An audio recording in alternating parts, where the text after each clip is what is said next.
लोग रहते हैं, परेशानी होती है, तो उनकी परेशानी दूर हो सकती है इस बिहार सदन के माध्यम से।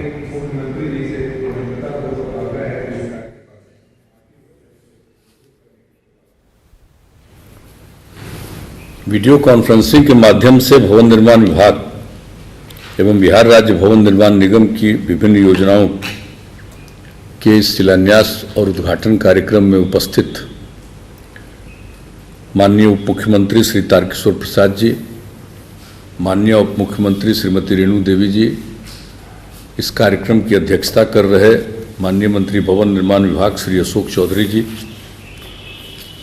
और इस कार्यक्रम में वीडियो कॉन्फ्रेंसिंग के साथ उपस्थित माननीय मंत्रीगण सैयद शाहनवाज हुसैन साहब, श्री अमरेंद्र प्रताप सिंह जी, संजय कुमार झा जी, श्रीमती लेसी सिंह जी, श्रवण कुमार जी, जनाब जमा खान साहब, जीवेश कुमार जी, सुनील कुमार जी, मुकेश सहनी जी, संतोष कुमार सुमन जी, आलोक रंजन जी, नारायण प्रसाद जी, सुभाष सिंह जी, मदन सहनी जी, सुमित कुमार जी, शीला कुमारी जी, और इस कार्यक्रम में उपस्थित हमारे बिहार राज्य आपदा प्रबंधन प्राधिकरण के माननीय उपाध्यक्ष श्री व्यास जी, यहाँ उपस्थित श्री दीपक कुमार जी, बिहार सरकार के मुख्य सचिव त्रिपुरारी शरण जी, विकास आयुक्त जनाब आमिर सुभानी जी, हमारे प्रधान सचिव चंचल कुमार जी, अनुपम कुमार जी, सूचना एवं जनसंपर्क विभाग के सचिव, भवन निर्माण विभाग के सचिव कुमार रवि जी,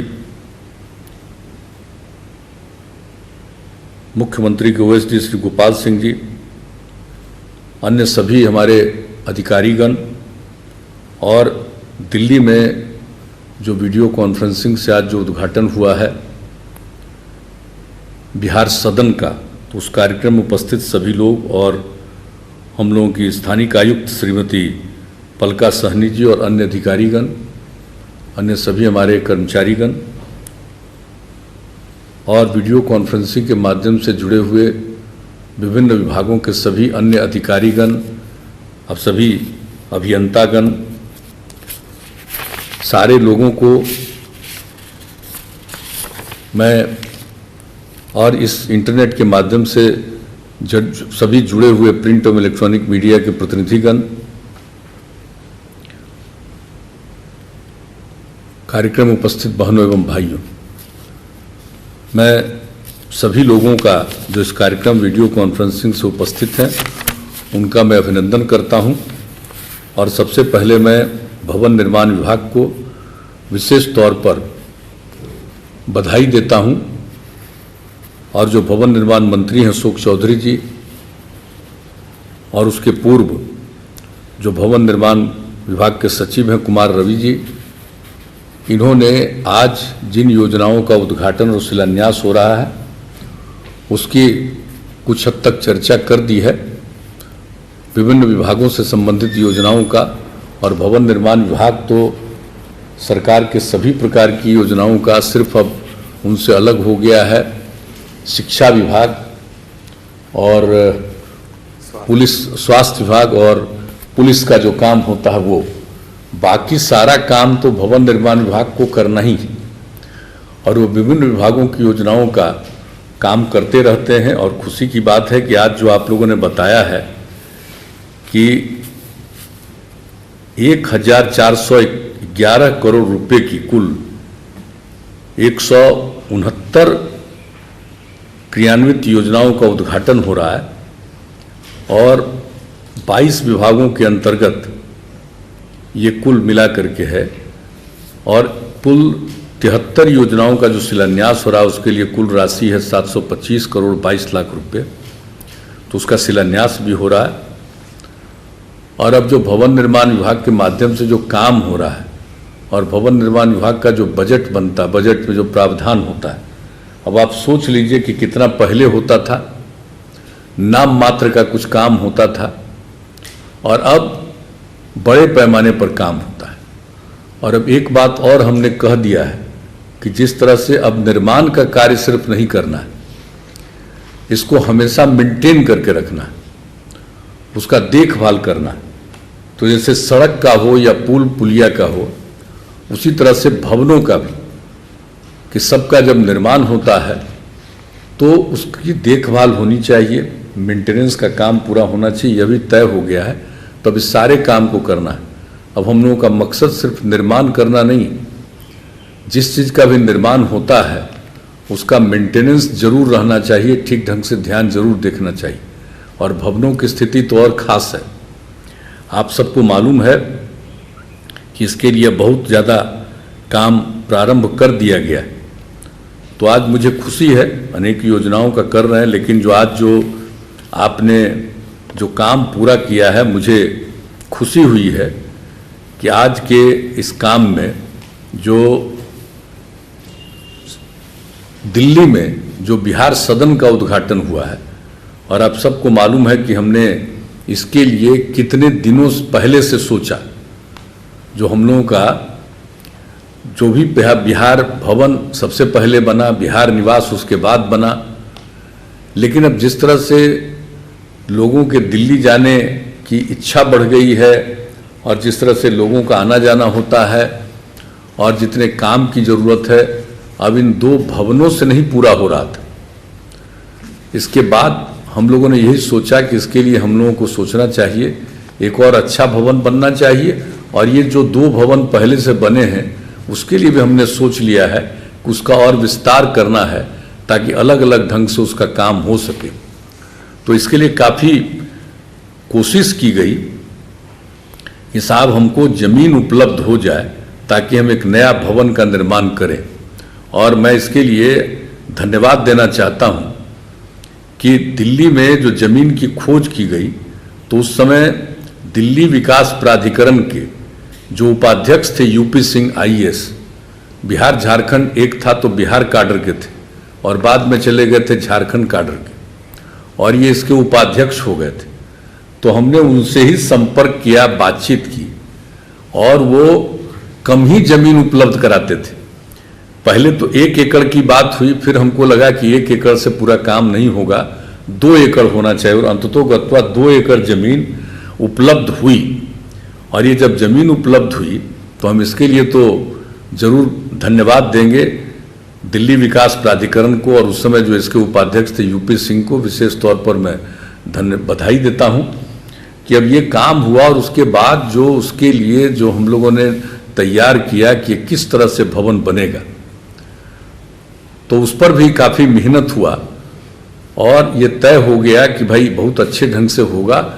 और हमारे विभिन्न विभागों के कुछ कार्यालय अलग अलग जगहों पर संचालित है दिल्ली में, उसकी कोई ज़रूरत नहीं पड़ेगी, और उस तरह के भी सभी कार्यालय यहीं आ जाएंगे और अलग से हम लोगों को नहीं इंतजाम करना पड़ेगा।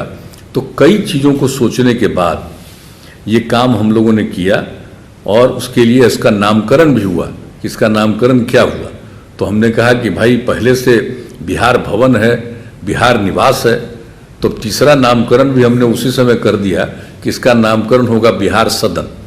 तो अब 3 हो गया, भवन, निवास और सदन। अब बिहार के लोगों को किसी तरह की कठिनाई नहीं होगी, तो लोग जाएंगे, हर तरह की सुविधा होगी। और आपको अभी दिखाया गया, उसका आपने देख लिया, फोटोग्राफ भी देख लिया, लेकिन वो बहुत अच्छे ढंग से बना। और आप सब लोगों को बताया गया है कि इसमें कितनी जगहें हैं। इसमें आप समझ लीजिए कि इसमें है बेसमेंट भी है, भूतल है, 10 मंजिलों में 118 कमरे बनाए गए। तो इस तरह से, और मल्टीपर्पस हॉल है, बेसमेंट कार पार्किंग है जिसके बारे में आपको बताया गया, फिर कैंटीन, सोलर पैनल आदि की भी सब व्यवस्था की गई है।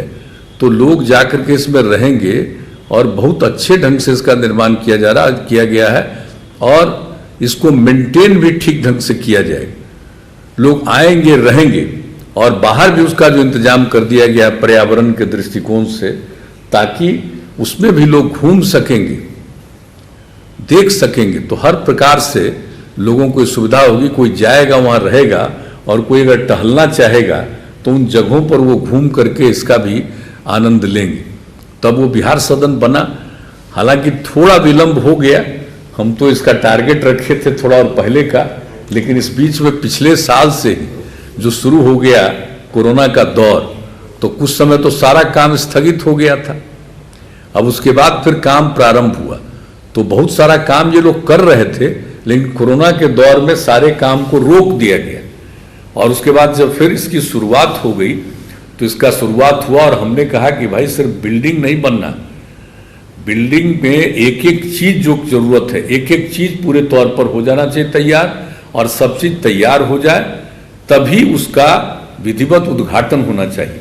अब आज उद्घाटन हो गया, तो हमको पूरा भरोसा है कि उस उद्घाटन के बाद अगर कोई जो दिल्ली जाएंगे तो अब उनके रहने के लिए भी यह एक जगह और बहुत अच्छी जगह लोगों को उपलब्ध हो जाएगी। तो मुझे बड़ी खुशी है कि ये काम जो हो गया है। और एक बात हम और बता दें कि ये तो उद्घाटन और इसके साथ साथ कितने भवनों का, और आप देख लीजिए कितना आपको सुंदर लगा, एक एक चीज हुआ। लेकिन हमने इसकी चर्चा इसलिए कर दी कि बिहार सदन बना है और देश की राजधानी में बिहार वासियों की सुविधा के लिए इसका निर्माण हुआ, इसलिए हमने इसकी चर्चा की है। और हमारी आरसी बैठी हैं, ये पूरे तौर पर एक एक चीज़ को देखना है हर समय से और हर प्रकार से। और इसमें ये भवन निर्माण विभाग का ये दायित्व है इसके मेंटेनेंस का। तो यहाँ पर सेक्रेटरी भी बैठे हैं और मंत्री जी भी बैठे हैं। एक तो ये सेक्रेटरी तो गए हुए थे वहाँ, ये हमको पता है कि जा करके जब इनको सेक्रेटरी बनाया था यहाँ, इसके बाद जा करके देख करके आए थे, हमको पता चला था, मालूम हुआ था। अब एक एक चीज़ को बहुत अच्छे ढंग से इसका मेंटेनेंस होना, कहीं भी किसी तरह की कोई दिक्कत नहीं आए।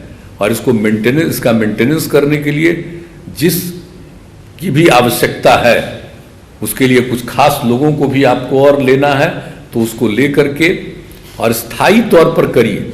फिलहाल तो काम करने के लिए तात्कालिक रूप से किसी को जिम्मेवारी दे सकते हैं, लेकिन उसको स्थायी तौर पर इंतजाम करना चाहिए ताकि हर हालत में वह सुरक्षित रहे। और बहुमंजिला है, आप देख रहे हैं, तो इसमें बहुमंजिला है, इसलिए सबकी सुरक्षा करना, सबको देखना, सब कुछ जानिए। और आप अच्छी तरह जान लीजिए कि सब फ्लाई ऐश से बनी ईंटों का प्रयोग किया गया है। हम लोगों ने तो बिहार में नियम तय कर ही दिया था। और फ्लाई ऐश का काम जो पर्यावरण के दृष्टिकोण से इसकी हम लोगों ने शुरुआत की कि इसकी पूरी की पूरी पूरे तौर पर तैयारी होनी चाहिए। तो अब ये काम होता है, जितना भी थर्मल पावर प्लांट्स हैं, अब उसी में से लेकर के उसका जो राख एक तरह से है, उसको ले करके इसका उपयोग किया जाता है। और इसके लिए यहाँ पर वो ईंट के रूप में वो तैयार होता है। तो आप समझ लीजिए कि इतना जो इसको फ्लाई ऐश ईंट कहते हैं हम लोग, इसका काम किया जा रहा है। अब आप सोच लीजिए कि पर्यावरण को ध्यान में रख करके जो जमीन से मिट्टी को हटा करके जो ईंट बनाने का काम सिलसिला चलता रहता था, तो आप जान लीजिए कि इससे कितना, आप अच्छी तरह जान लीजिए कि 1 इंच मोटी टॉप सॉइल को तैयार होने में, अगर नीचे से जमीन से निकाल लेते हैं हम लोग मिट्टी को, तो 1 इंच अगर है तो उसको तैयार होने में, उसको फिर से पुरानी स्थिति में आने में कम से कम 500 साल लगता है। अब आप सोच लीजिए कि हम लोग इतना निर्माण करते चले जा रहे हैं और निर्माण करते जा रहे हैं, और किस तरह से अपने धरती का और उसके मिट्टी का जो उपयोग करते हैं, तो उससे कितनी परेशानियां होती। इसलिए इस बात को देख करके कई साल पहले हम लोगों ने तय किया था कि साहब हम लोग ये पूरा का पूरा इस काम के लिए करेंगे फ्लाई ऐश ईंट का। और अब आप जान लीजिए, अब जितना प्रोजेक्ट जितना भी बन रहा है भवन का निर्माण, आज जितने का उद्घाटन हो गया, जितने का शिलान्यास हो रहा है, ये सब में फ्लाई ऐश ईंट का ही। ये लोग इस सब की चर्चा नहीं जानते। हम लोग जो काम करते हैं इसके बारे में बहुत हम लोग अपना काम करते रहते हैं, प्रचारित नहीं करते। अब आप समझ लीजिए कि इस तरह से पूरे तौर पर कितनी सुविधा से, और इसको हमेशा धरती की सुरक्षा हो, पर्यावरण का ध्यान रखें उसके हिसाब से ये सब कुछ शुरू किया गया वर्षों पहले, और उसके हिसाब से मुझे खुशी है। इसके लिए मैं भवन निर्माण विभाग को बधाई देता हूँ। और अगर जो भवन निर्माण विभाग का काम हो रहा है, अन्य लोगों को भी अंततोगत्वा इसी को फॉलो करना। अभी तो कोई प्रतिबंध की बात नहीं आई है, लेकिन कुछ समय के बाद ऐसी नौबत आएगी। किस तरह से जो मिट्टी से ईंट बनाते हैं उसको रोकना पड़ेगा एक समय के बाद। पहले हम लोगों ने इसकी शुरुआत कर दी है कि जो सरकारी भवन बन रहा है उसको अब आगे से हम लोग किस तरह से काम कर रहे हैं, ताकि सब लोगों को ये पता चल जाए। तो इसलिए ये भी काम हो रहा। तो ये मुझको देख करके बड़ी खुशी हुई है। और यहाँ पर आप लोगों ने दिखाया है, और शिलान्यास भी अनेक काम का हो रहा है। तो आज तो मुझे खुशी है कि आप जानते हैं कि बोध गया में जो स्टेट गेस्ट हाउस बनवा रहे हैं हम लोग, और वहाँ पर महाबोधि सांस्कृतिक केंद्र का निर्माण बोध गया में चल रहा है। और जान लीजिए कि वो महाबोधि सांस्कृतिक केंद्र, उसका नामकरण हम लोगों ने दिया है। अगर वो बन करके तैयार हो जाएगा, और हम तो चाहते हैं कि उसको जल्दी अब कर दीजिए, उसका शिलान्यास हम सब लोग कर चुके हैं। हमारे साथी भाई सुशील मोदी जी उस समय मुख्यमंत्री थे, हम लोग सब वहाँ पर गए और इसका शिलान्यास कर दिया। काम चल रहा, लेकिन जब हम लोग वहाँ पर गए तो ये जो महाबोधि सांस्कृतिक केंद्र बन रहा है, इतना ये सुंदर जगह बन रहा है, ऐसा बेहतर आप देखिएगा इस देश में इस तरह का सांस्कृतिक केंद्र कहीं नहीं है जितना बढ़िया बोध गया में बन रहा है और सरकार के द्वारा बनाया जा रहा है। तो जब वो बनाने की शुरुआत हमने कर दी तो उसी समय हम लोगों ने सोचा, और बोध गया में दुनिया भर से लोग आते हैं और फिर वहां कई होटल्स हैं, सब कुछ है। फिर हमको लगा कि अगर किसी को कहा जाएगा कि 5 स्टार होटल बने, कोई बनाने को तैयार नहीं। तो हम लोगों ने उसी समय तय किया था कि हम लोग यहां पर इसके साथ में बगल में जगह है काफी, तो हम लोगों ने कहा कि स्टेट गेस्ट हाउस हम लोग बनाएं। और ये समझ लीजिए कि इसमें काफी इसमें पैसा लग रहा है, 136 करोड़ रुपया उसमें हम लोग लगा रहे हैं के बगल में, उसके बोध गया सांस्कृतिक केंद्र के बगल में है, जो आप लोगों ने तय किया 136 करोड़ रुपए की लागत से। और आप समझ लीजिए इसमें 100 कमरे होंगे।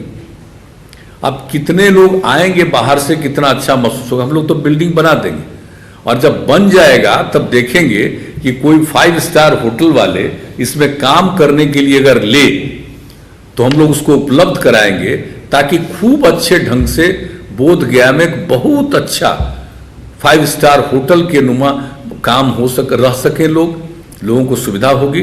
तो आप जान लीजिए ये जो चीज है महाबोधि सांस्कृतिक केंद्र कितना बढ़िया बन रहा है। और उसके बगल में जो हम लोग ये स्टेट गेस्ट हाउस बनवा रहे हैं, तो ये दोनों बनेगा, देखिएगा ये बहुत अच्छा है। और हम लोगों के लिए बोध गया तो ऐतिहासिक जगह है, तो उस ऐतिहासिक जगह पर कितने लोग आते हैं, तो वहाँ के लिए किया है। तो आज मुझे खुशी है, इसके लिए हम बहुत पहले से, आज से कई साल पहले हम लोगों ने इस काम के बारे में सोचा कि वहाँ पर स्टेट गेस्ट हाउस नुमा हम लोग बनवाएंगे। तो अब आज मुझे खुशी है कि आज उसका आप शिलान्यास करवा रहे हैं। और जब इसका शिलान्यास करवा रहे हैं और सब ये फ्लाई ऐश ईंट से ही बनेगा, तो मुझे खुशी है। और अनेक प्रकार की योजनाओं का आप लोगों ने कर दिया है आज उद्घाटन और शिलान्यास, जिसका जिक्र आप सब लोगों ने किया है। अगर हम उसके बारे में इतनी चर्चा शुरू कर देंगे तो काफ़ी समय लग जाएगा। 1:30 बज गया, 1 घंटा का समय बीत गया, 12:30 बजे से शुरू हो गया, सब लोग देख चुके हैं। लेकिन आप जान लीजिए कि इस विभाग के द्वारा कितनी महत्वपूर्ण जगहों का निर्माण किया जा रहा है, ये जानना और बहुत जरूरी।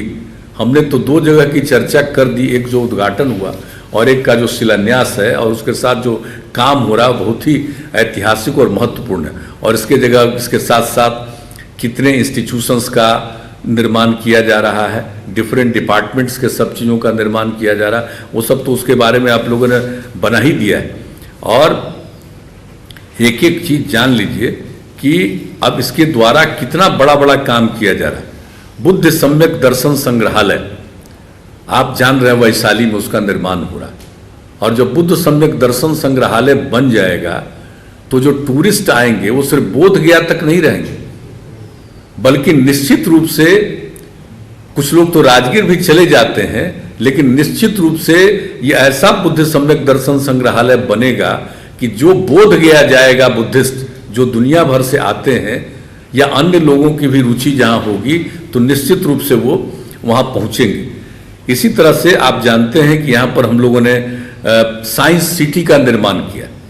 अब साइंस सिटी के निर्माण के बारे में जब तय किया था तो उस समय एपीजे अब्दुल कलाम साहब थे, उनसे भी हम लोगों ने परामर्श के लिए भेजा था। अब जिनको परामर्श के लिए भेजा था, अभी चीफ सेक्रेटरी थे, वो भी नहीं रहे, वो भी अब नहीं है चीफ सेक्रेटरी, बेचारे 2 महीने ही रहे। उन्हीं को हमने भेजा था, उनसे बात किया था कि उनसे भी राय लीजिए कि हम जो साइंस सिटी बनाना चाहते हैं, अगर वो और साइंस के विशेषज्ञ रहे तो उनसे भी कुछ राय लिया जाए। तो हम लोगों ने सब तरफ से राय लेकर के और जितना बढ़िया ढंग से ये साइंस सिटी का निर्माण हो सके, देश के कई हिस्सों में भी साइंस सिटी है। तो हमको एक जगह जाने का मौका मिला था, यहाँ एक हम साइंस सिटी जाकर के देखे थे, बहुत कलकत्ता में, तो बहुत अच्छा हमको लगा था। तो उसके बाद से ही हमारे मन में ये बात आया कि हम लोग अपने यहाँ साइंस सिटी बनाएं, और उसके लिए काफ़ी विमर्श किया गया और तब ये साइंस सिटी का निर्माण पटना में हो रहा है। ये बन करके तैयार हो गया और लागत जान लीजिए 640 करोड़ रुपया, 55 लाख इसकी लागत है। और जब बन करके तैयार होगा साइंस सिटी तो वो देखने वाली बात होगी। तो इसलिए एक एक चीज जो है आप सब लोग जान ही रहे हैं। और फिर बापू टावर भी बनाना चाह रहे हैं हम लोग, ये भी बनाया जा रहा है। तो बापू के बारे में भी सब चीजें वहां पर रहेंगी और वो बापू टावर बनकर निर्माण हो जाएगा तो कितने लोग उसको विजिट करेंगे और देखेंगे। और नई पीढ़ी के लोगों को जो हम चाहते हैं कि सब लोग बापू के बारे में एक एक बात को जाने, उसको ध्यान में रख करके हम लोगों ने बापू टावर बनाने का निर्णय किया। और जो 100 साल पूरा हुआ, जो बापू आए थे और उन्होंने जो यहाँ सब चंपारण सत्याग्रह जो उनके नेतृत्व में चला था, तो उसी समय जो चंपारण सत्याग्रह में भी, चंपारण एरिया में भी 2 बड़े बड़े बिल्डिंग बन रहे हैं, वो सब तो अलग चीज है। लेकिन एक हम लोगों ने उसी समय सोचा था कि यहाँ पर बापू टावर भी बनाएंगे, तो बापू टावर का भी निर्माण किया जा रहा है। तो एक एक चीज के लिए, और आप जानते ही हैं कि अंतर्राष्ट्रीय क्रिकेट स्टेडियम का निर्माण हो रहा है राजगीर में। जो कुछ भी काम किया जा रहा है, पटना संग्रहालय यानी बिहार संग्रहालय का निर्माण हो गया और पटना संग्रहालय पुराना है, उसका भी एक्सपेंशन हम लोग कर रहे हैं और बहुत अच्छे ढंग से वो पटना संग्रहालय का निर्माण हो रहा, तो वो भी काम हो रहा है। और जैसा कि आप सबको मालूम है, दरभंगा में तारामंडल हो रहा। तो एक एक काम चीज के लिए आप जान लीजिए, परिवहन विभाग के भवन का निर्माण हो रहा है, वानिकी महाविद्यालय मुंगेर में बनने वाला, उसका भी निर्माण शुरू हो गया है। तो कई प्रकार की चीजें यहाँ पर की जा रही हैं और हर तरह से, और जिसका हमने चक्र किया बेतिया और मोतिहारी में जो प्रेक्षागृह है जिसका हमने जिक्र किया, उसका भी निर्माण किया जा रहा है। ये मुझे खुशी है कि इन सब चीज़ों का आप लोगों ने काम करना शुरू कर दिया है। और प्रकाश पुंज का जो निर्माण हुआ, सिख धर्म के अनुयायियों के लिए विशेष रूप से ये काम किया जा रहा है, उसका और भी काम हो रहा। भवन का तो निर्माण हो गया है, लेकिन जो भी उसमें दर्शन के लिए बाकी चीज़ें हैं वो सब काम किया जा रहा है। तो एक एक चीज़ का हर तरह से हो रहा है। और एक और ख़ास बात जान लीजिए, पटना में जो अंजुमन इस्लामिया हॉल का निर्माण हो रहा, अंजुमन इस्लाम पटना में, आप इतना बढ़िया बनाया जा रहा है कि आप देख लीजिए। इसी तरह से पूरे बिहार में अनेक जगहों पर इस तरह का बिल्डिंग हम लोग बनाएंगे, इस्लामिया भवन। अब जो अंजुमन इस्लामिया बन रहा, अब हम जरूर कहेंगे कि हम बराबर उधर से जाते, जब भी जाते हैं देखते हैं काफ़ी अच्छा बन रहा है, लेकिन अब जल्दी से जल्दी अंजुमन इस्लामिया हॉल का भी निर्माण करा दीजिए, क्योंकि जानते हैं वो ऐतिहासिक जगह थी। और आज़ादी की लड़ाई में जब भी कोई बात हुआ तो वहीं पर मीटिंग होती थी। और हम लोग जब स्टूडेंट लाइफ में थे तो कितनी बार वहां के मीटिंग में जाया करते थे, और तभी हमने कहा कि यह ऐतिहासिक जगह है।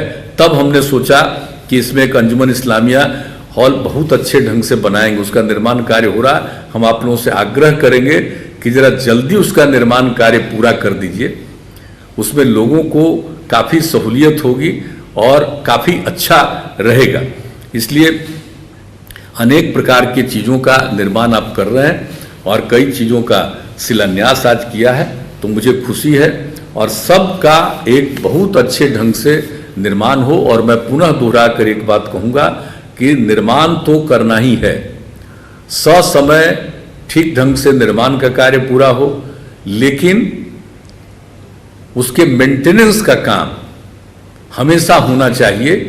इस बात की पूरी तैयारी कर लीजिए और इस बात को सोच लीजिए। और पहले तो भवन का निर्माण होता था, तब भवन निर्माण हो जाता था और बाकी सब चीज़ के लिए अलग से टेंडर होता था। अब हम लोगों ने क्या कर दिया कि आखिर किसी चीज़ का भवन का निर्माण हो रहा है, किसी भी विभाग का और किसी काम के सिलसिले में, तो सिर्फ बिल्डिंग नहीं, उसके लिए और जितने चीज़ों की ज़रूरत है, चाहे इंस्टीट्यूशंस हैं, चाहे कुछ भी है, हर जगह जो अन्य चीज़ों की ज़रूरत है उन चीज़ों के बारे में भी एक साथ तय कर दिया जाता है, ताकि एक साथ जब ये निर्माण हो गया, नहीं तो कितनी बार भवन का निर्माण हो गया और देख लीजिए अनेक जगहों पर भवन निर्मित है लेकिन उस पर कोई काम नहीं। कई जगहों पर तो अस्पताल के लिए भवन बन गया लेकिन कोई काम नहीं, इंस्टीट्यूशंस के लिए भवन बन गया कोई काम नहीं, वर्षों लगता था। तो इसमें यह भी एक नया संशोधन किया कि जो भी भवन निर्माण करना है, भवन निर्माण के साथ साथ उसमें जिस कार्य के लिए भवन का निर्माण हो रहा है उस सब काम को उसके साथ साथ तय कर लेना है और वो पूरा का पूरा काम एक साथ करना है। इसलिए हम आप सबसे यही आग्रह करेंगे कि अब ये काम हो रहा है तो इस काम को भी करिए, ससमय भवन का निर्माण करिए और उसके मेंटेनेंस का, रख रखाव के तैयारी के लिए भी सारा काम कर दीजिए। तो ये सब बहुत ज़रूरी है। और आज भी हर वर्ष लगभग आप लोग जो अनेक जगहों पर भवन का निर्माण होता है, उद्घाटन कराते हैं, कई शिलान्यास कराते हैं, तो आज तो मंत्री जी ने बता ही दिया कि पहले क्या था और अब कितना हो रहा है। तो अब इतना ज़्यादा भवन का निर्माण हो रहा है तो सब काम ठीक ढंग से ससमय पूरा हो, इसके लिए पूरे तौर पर ध्यान दीजिए। और पिछले साल भी आप लोगों ने किया, अनेक वर्षों में आप ये कार्यक्रम आयोजित करते हैं, इस बार भी आप लोगों ने इस कार्यक्रम का आयोजित किया, तो इसके लिए मैं आप सबको धन्यवाद देता हूँ। और मुझे पूरा भरोसा है कि जो भी भवन का निर्माण हुआ है बहुत अच्छे ढंग से भवन का निर्माण हुआ है और उसका मेंटेनेंस भी आप निश्चित रूप से करेंगे और जो भी निर्माणाधीन है ससमय पूरा होगा और जितने भवनों का भी निर्माण हो जाएगा उसका रख रखाव का काम अब जरूर करेंगे। तो इन्हीं शब्दों के साथ आज मैं पुनः इस बात के लिए बधाई देता हूं कि ठीक ढंग से काम कर रहे हैं। और आज के इस कार्यक्रम में अनेक लोग जो शामिल हुए हैं, मैं सभी लोगों का अभिनंदन करता हूं और आप सब लोगों को इस कार्यक्रम में शामिल होने के लिए धन्यवाद देता हूं और अपनी बात समाप्त करता हूं।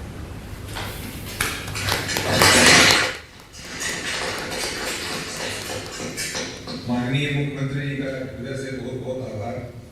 मैं भवन निर्माण विभाग तो मुख्यमंत्री नीतीश कुमार ने आज कई ऐसे सौगात दिए। अगर भवनों की बात करें तो कई नए भवनों का शिलान्यास किया गया, 12 विभागों के 73 भवनों का शिलान्यास किया गया। साथ ही दिल्ली में बने शानदार बिहार सदन का उद्घाटन आज मुख्यमंत्री ने कर दिया है। आपको बता दें कि कई आधुनिक सुविधाओं से लैस है बिहार सदन और बिहार सदन की ये सौगात न सिर्फ बिहार के मंत्रियों विधायकों को मिली है बल्कि बिहार के आम लोगों को भी मिली है, क्योंकि ये मुख्यमंत्री ने जिक्र किया कि अक्सर लोगों की शिकायत होती थी कि जब वो बिहार से दिल्ली इलाज के लिए जाते हैं तो उन्हें रहने के लिए दिक्कत होती है, तो अब ऐसे लोग यहां पर रह सकेंगे, यानी कि आम लोगों के रहने की भी यहां पर सुविधा होगी। हालांकि इससे पहले बिहार भवन और बिहार निवास नाम के 2 भवन हैं दिल्ली में, जहां पर बिहार के विधायकों, मंत्रियों, सांसदों के ठहरने की व्यवस्था होती है। लेकिन एक और ऐसे जगह की, एक और ऐसे सदन की जरूरत महसूस हो रही थी और 2018 में शिलान्यास हुआ था और अब जाकर ये भवन बनकर पूरी तरह से तैयार हो चुका है।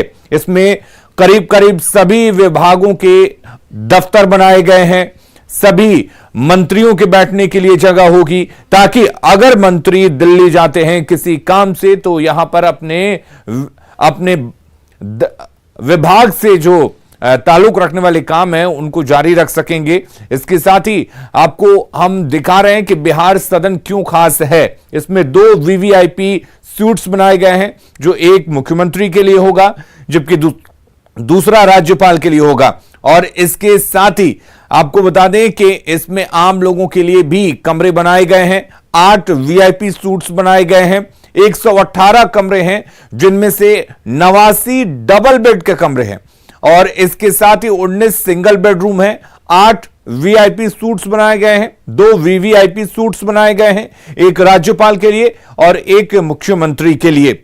आपको बता दें कि 200 लोगों के लिए कॉन्फ्रेंस रूम की भी व्यवस्था होगी, यानी कि अगर किसी तरह का कॉन्फ्रेंस यहां पर आयोजित किया जाता है तो करीब 200 लोगों की क्षमता वाला कॉन्फ्रेंस रूम भी यहां पर बनाया गया है। इसके अलावा एक बड़ा कैफेटेरिया भी बनाया गया है, जहां पर खाने पीने के साथ ही कैंटीन की सुविधा भी उपलब्ध होगी। तो आपको बता दें कि इसके अलावा मुख्यमंत्री ने कई ऐसे भवनों का आज जिक्र किया। मुख्यमंत्री ने कहा कि कई ऐसे भवन हैं जिनको बनाया जा रहा है। साथ ही उन्होंने एक बार फिर से बोध गया का जिक्र किया और साथ ही कई ऐसे सौगात का भी जिक्र किया जो आने वाले दिनों में लोगों को मिल सकेगा। तो अब बिहार से जो लोग इलाज कराने के लिए दिल्ली जाएंगे उन्हें चिंता करने की जरूरत नहीं है, क्योंकि अब बिहार सदन बन चुका है। दिल्ली के द्वारका में बिहार सदन को बनाया गया है और यह सदन अब सिर्फ वीआईपी या वीवीआईपी के लिए ही नहीं बल्कि आम लोगों के लिए भी होगा।